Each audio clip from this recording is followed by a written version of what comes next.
नमस्कार दोस्तों, आप सभी का स्वागत है आपके अपने YouTube परिवार में।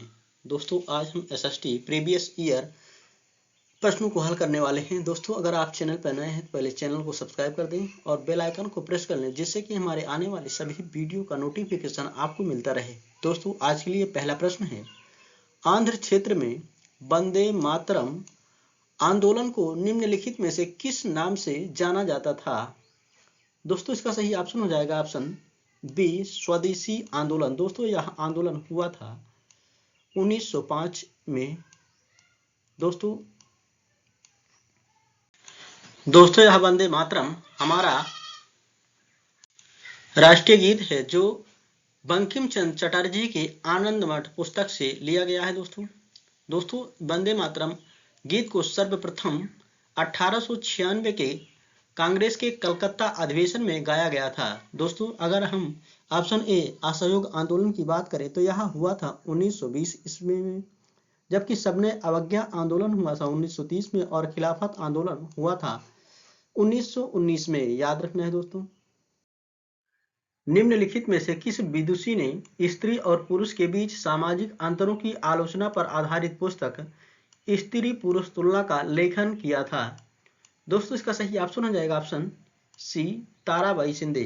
दोस्तों, ताराबाई शिंदे 19वीं शताब्दी की नारी अधिकारों का समर्थन करने वाली प्रथम मराठी लेखिका के रूप में जानी जाती हैं।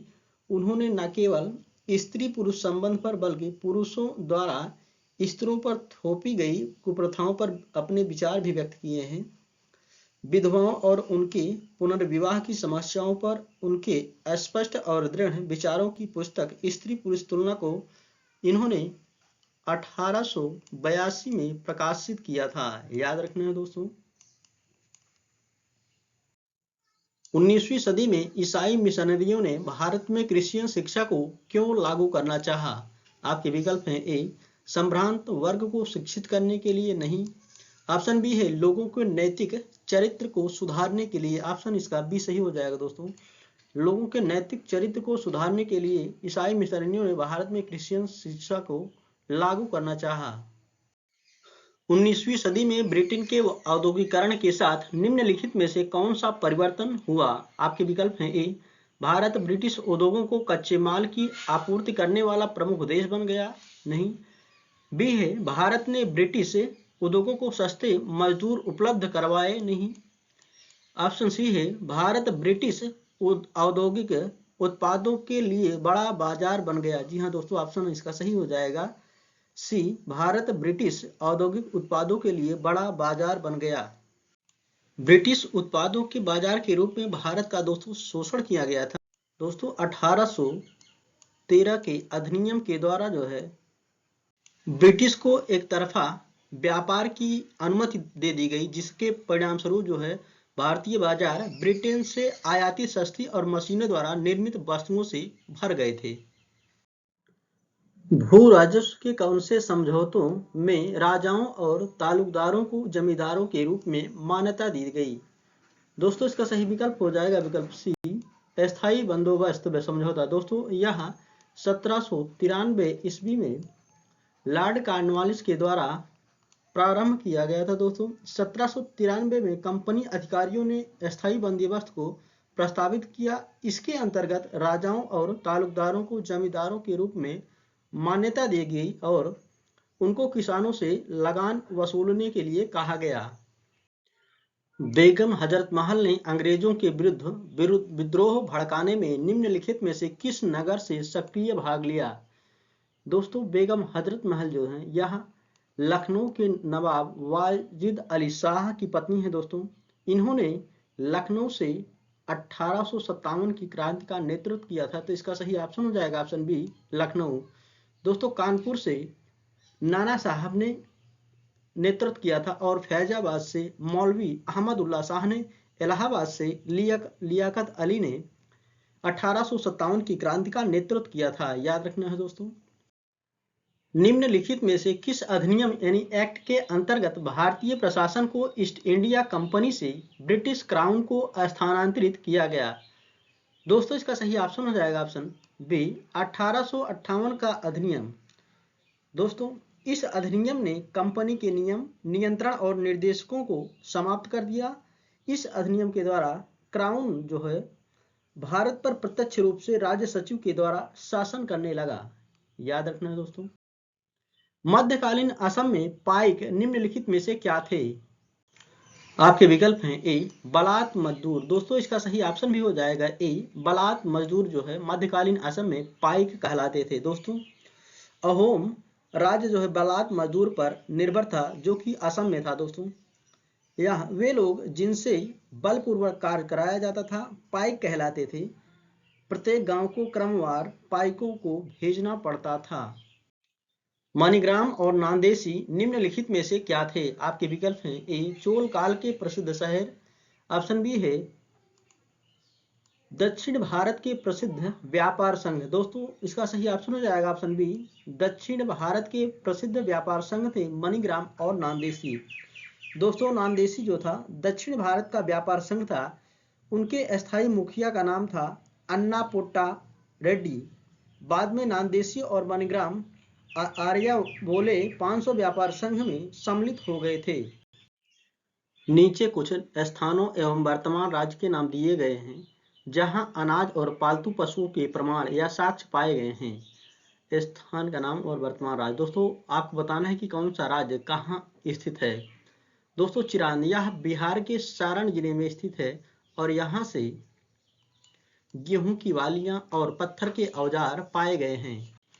कोलढिवा। दोस्तों कोलढिवा उत्तर प्रदेश में स्थित है बोलन नदी घाटी में। दोस्तों यहाँ से चावल के प्रमाण मिले हैं। दोस्तों बुर्जहोम यह स्थित है जम्मू कश्मीर में। दोस्तों यहाँ से गेहूं और मसूर के प्रमाण पाए गए हैं। साथ ही बकरी और भैंस के मिलने के प्रमाण हैं। दोस्तों हालूर यह स्थान वर्तमान में है कर्नाटक में। याद रखना दोस्तों। इसका सही ऑप्शन बन जाएगा 4-4-2-1-3 4-2-1-3। इसका सही ऑप्शन हो जाएगा ऑप्शन ए 4-2-1-3। ऋग्वेद में गंगा और यमुना नदी का डैश बार नाम आया है। दोस्तों ऋग्वेद में गंगा नदी का 1 बार और यमुना का 3 बार उल्लेख हुआ है। तो इसका सही विकल्प बनेगा विकल्प नंबर डी 1 और 3। निम्नलिखित में से कौन सी विशेषता बौद्ध और जैन दोनों धर्मों में है? आपके विकल्प हैं ए केवल वही सच्चा ज्ञान प्राप्त कर सकते हैं जो घर त्याग देते हैं। इसका सही ऑप्शन ए ही हो जाएगा। दोस्तों बौद्ध और जैन दोनों धर्मों के अनुसार केवल वही सच्चा ज्ञान प्राप्त कर सकते हैं जो घर त्याग देते हैं। इसका अनुसरण करते हुए हजारों लोगों ने सच्चा ज्ञान प्राप्त करने के लिए अपना घर त्याग दिया था। निम्नलिखित में से किसने कहा था कि उच्च जातियों का उनकी भूमि पर कोई अधिकार नहीं है, क्योंकि वास्तव में भूमि का संबंध देशज लोगों से है, अर्थात तथाकथित निम्न जातियों से। दोस्तों इसका सही ऑप्शन हो जाएगा ऑप्शन डी ज्योतिबा राव फुले ने ऐसा कहा था। दोस्तों सितंबर 1873 में ज्योतिबा राव फुले ने अपने अनुयायियों के साथ सत्य शोधक समाज की स्थापना की। इनका मुख्य उद्देश्य बहुजन शूद्रों और अतिशूद्रों की आजादी और शोषण और क्रूरता से संरक्षण था। किसानों और निम्न जाति को समान अधिकार दिलवाने और शिक्षा के क्षेत्र में उनके सहयोग के कारण ही वह महाराष्ट्र के समाज सुधारक आंदोलन के प्रमुख प्रवर्तकों में से एक माने जाते हैं। शाहजहां द्वारा दीवाने आम बनवाने के संदर्भ में निम्नलिखित में से कौन सा कथन उपयुक्त है? आपके विकल्प हैं ए ताजमहल का सफेद संगमरमर शांति का प्रतीक है, ऐसा नहीं है। ऑप्शन बी है राजा का न्याय छोटे बड़े को एक समान मानता है, इसके लिए ही शाहजहां ने दीवाने आम का निर्माण करवाया था। दोस्तों शाहजहां द्वारा दीवाने आम छोटे बड़े गरीब अमीर लोगों को एक समान न्याय देने के लिए बनवाया गया था। तमिलनाडु के चिंगलपेट जिला में उत्तर मेरूर की शिलालेख में निर्धारित नियम के कारण निम्नलिखित में से कौन सभा के सदस्य नहीं बन सकते? आपके विकल्प हैं ए 35 से 70 वर्ष की आयु के लोग ये तो बन सकते हैं। ऑप्शन बी है वेदों का ज्ञान रखने वाले भी सभा के सदस्य बन सकते हैं, तो आप ये सही हो जाएगा। ऑप्शन सी है वे जिनके अपने घर हैं ये भी सदस्य बन सकते थे। ऑप्शन डी इसका सही हो जाएगा दोस्तों, वे जिन्होंने अपना हिसाब किताब नहीं दिया था वे सभा के सदस्य नहीं बन सकते थे। निम्नलिखित में से कौन सा तथ्य भारत के उत्तरी भागों में गांव प्रमुख ग्राम भोजका के विषय में सत्य नहीं है? दोस्तों आपको बताना है कि कौन सा ग्राम भोजका के विषय में सत्य नहीं है। वह प्रायः बड़ा भूस्वामी होता था, यह तो सत्य है। ऑप्शन बी है उसको पद विरासत में भी मिलता था, यह भी सही है। ऑप्शन सी है राजा ने उसको कभी टैक्स एकत्र करने के लिए प्रयोग नहीं किया। दोस्तों यही ऑप्शन हमारा सही हो जाएगा क्योंकि यही ऑप्शन गलत है। इसका सही ऑप्शन है ऑप्शन सी, राजा ने उसको कभी टैक्स एकत्र करने के लिए प्रयोग नहीं किया था। मृदा के कौन से गुण का निर्धारण जनक चट्टान करती है? दोस्तों आपको बताना है कि जनक चट्टान कौन से गुणों का निर्धारण करती है मृदा में। आपके विकल्प हैं अपक्षय की दर और खाद्य मिट्टी। ऑप्शन बी है मृदा की मोटाई, यह भी नहीं। मृदा का जमाव, यह भी नहीं। दोस्तों जनक चट्टान जो है रासायनिक गुण, पारगम्यता और संरचना का निर्धारण करती है। तो इसका सही विकल्प हो जाएगा विकल्प डी, रासायनिक गुण, पारगम्यता और संरचना। धरातल के निकट पाए जाने वाले खनिजों को साधारणतः खोदकर निकालने की प्रक्रिया को क्या कहते हैं?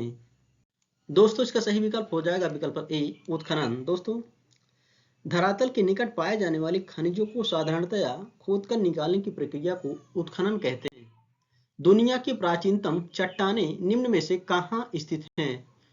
आपके विकल्प हैं ए पश्चिमी ऑस्ट्रेलिया। दोस्तों इसका सही विकल्प भी हो जाएगा ए पश्चिमी ऑस्ट्रेलिया में। दोस्तों दुनिया की प्राचीनतम चट्टानें पश्चिमी ऑस्ट्रेलिया में पाई जाती हैं।